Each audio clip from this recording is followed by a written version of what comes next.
Halo,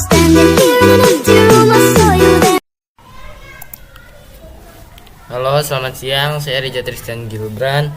Di sini saya ingin menyampaikan tentang materi kimia, yaitu tentang polimer.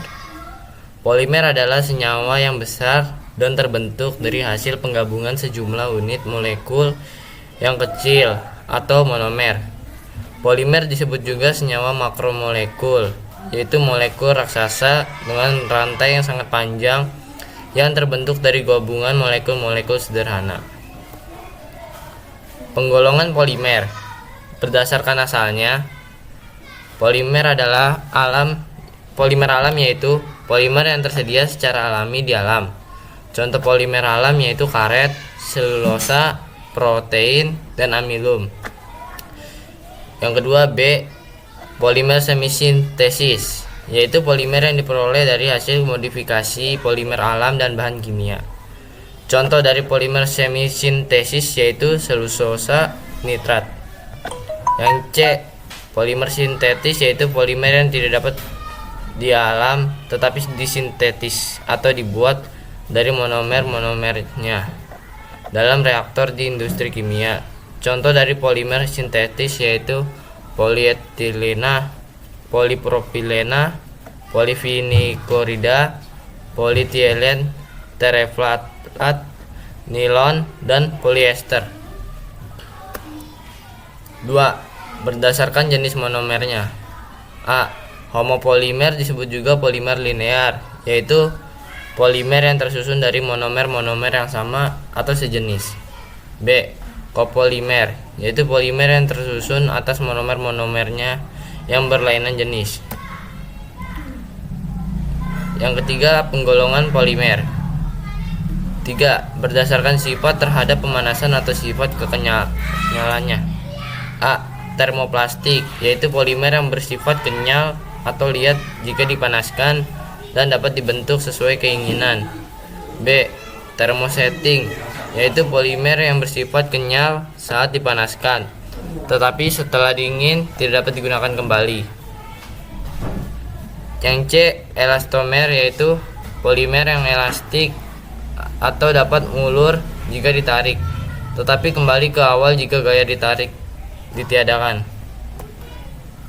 Yang keempat, penggolongan polimer. Berdasarkan bentuk susunan rantaiannya.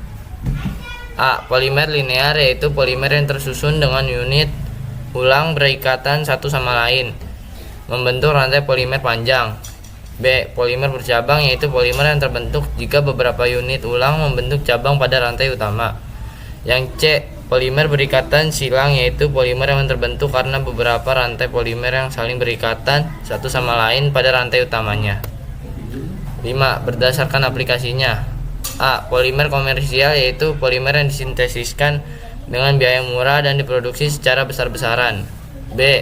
Polimer teknik, yaitu polimer yang membentuk sifat unggul dan harganya mahal. C. Polimer dengan tujuan khusus, yaitu polimer yang mempunyai sifat-sifat spesifik yang unggul dan dibuat untuk keperluan khusus. Berdasarkan penggunaan polimer. A. Polimer yang dimanfaatkan sebagai serat. B. Polimer yang dimanfaatkan sebagai plastik. Faktor yang mempengaruhi sifat polimer, yaitu faktor yang mempengaruhi 1. Panjang rantai atau jumlah monomer. 2. Susunan rantai satu terhadap lainnya. 3. Tingkat percabangan pada rantai. 4. Gugus fungsi pada monomer.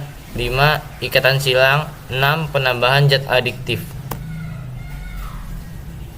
Polimerisasi. Polimerisasi dibagi menjadi dua, yaitu 1. Polimerisasi adisi, yaitu reaksi pembentukan polimer dari monomer-monomer yang berikatan rangkap menjadi ikatan tunggal. Ciri khas dari polimer adalah adisi, yaitu monomernya termasuk senyawa alkena dan nama polimernya juga merupakan polialkena. 2.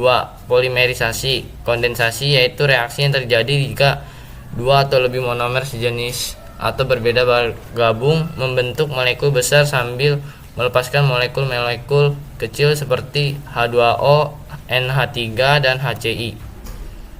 Kegunaan polimer. 1. Polietilena, plastik, pembungkus makanan, jas hujan, peralatan dapur, serta pelapis kawat dan kabel. 2. Polipropilena, karung, tali, dan botol minuman. 3. Teflon, pelapis dasar setrika, pelapis penggorengan anti lengket, pelapis panci, dan lain-lain. Polivinil klorida, yaitu pipa, selang keras, lapisan lantai, dan piringan hitam. 5. Bakelit, peralatan listrik, kotak isolator, dudukan lampu, radio, dan kamera. Polimer akrilat, lampu belakang mobil, kaca jendela pesawat terbang, polyester, serat, tekstil, dan pita perekam magnetik. 8. Karet sintetis, bahan pembuatan ban mobil. Ivenia genting, cangkir, mangkuk, dan mainan. Dampak penggunaan polimer. 1. Polimer yang dibuang ke lingkungan sulit terurai.